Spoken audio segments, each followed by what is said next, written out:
I'm Crystal, Catering Manager at Keysake Technologies in Santa Rosa, and I'm going to teach you how to up your at-home cocktail game. So first equipment, we have a shaker, a strainer, a muddler, and a juicer. So a lot of the mistakes that people make at home is instead of trying to balance out their cocktail, they try and mask the alcohol with a lot of sugar.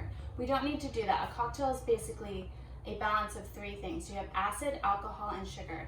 If you have too much sugar, it makes people really full and gives people indigestion. If you have too much acid, your cocktail is going to be sour. And if you have too much alcohol, well, we all know what that happens. So you get drunk. So I'm going to teach you not so much a recipe, but more of a template on how to make your own cocktail. Now this works with any clear liquor. So gin, vodka, silver tequila, or silver rum. It might work with some of the darker alcohols, but those are generally aged in oak barrels, so it's going to change your profile a lot, and not every fruit is going to work with that. So now we'll talk about our sweeteners. I have several different laid out for here. One is maple syrup. This is simple syrup, which you can make at home. It's just half sugar, half water. It'll stay in the fridge for about 30 days. Agave, it kind of has like a caramelly honey note, and it dissolves really quickly, which is nice. What you don't want to do is just add straight sugar because it won't dissolve and you'll have little granules at the bottom of your cocktail. The last is stevia. This is what I'm going to use. This is a completely sugar-free option. The thing with stevia is you really want to measure it because it's really potent. So I'm going to start our cocktail out with the acid. Generally it's lemon or lime, whichever your preference. I'm using lemon today. I'll squeeze a little bit of lemon in there. Now I'm not making a huge cocktail, so I'm only squeezing about half. And I'm going to add about a half a spoon of this right in there.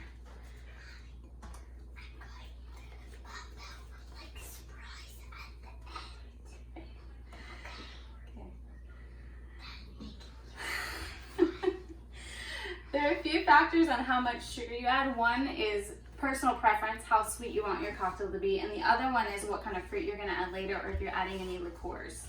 So my go-to is fresh fruit always. So I'm going to add my fresh fruit today. I have watermelon, but there are a lot of other ways if you don't have fresh fruit at home. If you have people coming over you're not expecting, there's a lot of other little hacks that I have. One of my favorites are these little Umex. They're nectars, so they're concentrated and they already have sugar. So if you're using this, don't add extra sugar. The other nice thing about them is that they're shelf stable, so you can just throw it in the back of your cupboard and not even worry about it. Some other hacks I've used jam, popsicles. Sometimes I like to puree my fruit and put it in a silicone ice cube tray and save it for later. But today, luckily, we have fresh fruit. It's nice spring. Now you want to add generally one other flavor component to your cocktail. It can be floral, it can be herbal, it can be bitter. Smoky is an option, but that's a little risky. Today I'm going to use mint. Just put a little mint in there. Okay. And then we're going to muddle it all together. Can I be in the same? Yeah, you can just stand right It'll there. make it more fun. Yeah. And just muddle it down. It's really important to bruise the mint or you're not going to get any flavor from it. Can I help? Yeah. Okay. Thank you, love. Thank you, love. The other nice thing about this cocktail is it can be made without alcohol, so you can have your little ones share in the fun.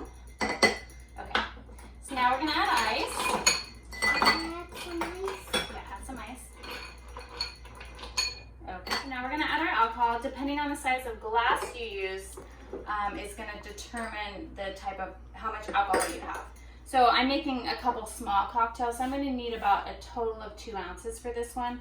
I really like these pour spouts because you always want to make sure that each drink is consistent and then you're not putting too much in. It's really hard to tell, especially if you don't have a clear shaker. If you're using kind of the one with the little cap, it's hard to tell how much alcohol you're putting in.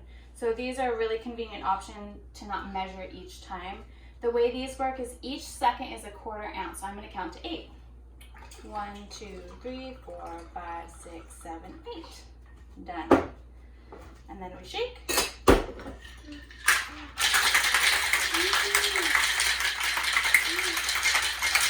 You want to give it a good shake. It's all about the shape. And then we strain it.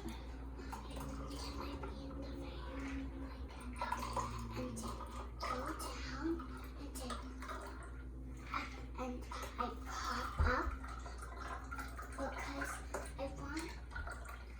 Okay. So like once. Okay. So now the last thing I'm going to add is some mixer because right now this is all sugar, acid, alcohol, and fruit. So generally you don't want these cocktails to be that strong. So I'm going to add some sparkling water. This one's hibiscus flavored. I like the sparkling waters. It adds a little bit of flavor, but I wouldn't depend on them for your whole flavor. Now your glass is going to be determined by your event. I'm having a very formal dinner party with myself, so that's why I have these fancy glasses. Alternately, if you were sitting outside on a patio and it's really hot, you'd want to throw the whole cocktail in a mason jar, then add your mixer, that way you have the ice in there. Now the last thing about cocktails is you always want to garnish them.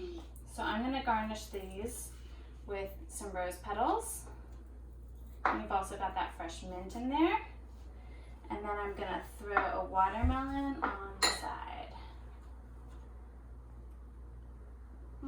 Sure. Okay. And there we have it. Cheers.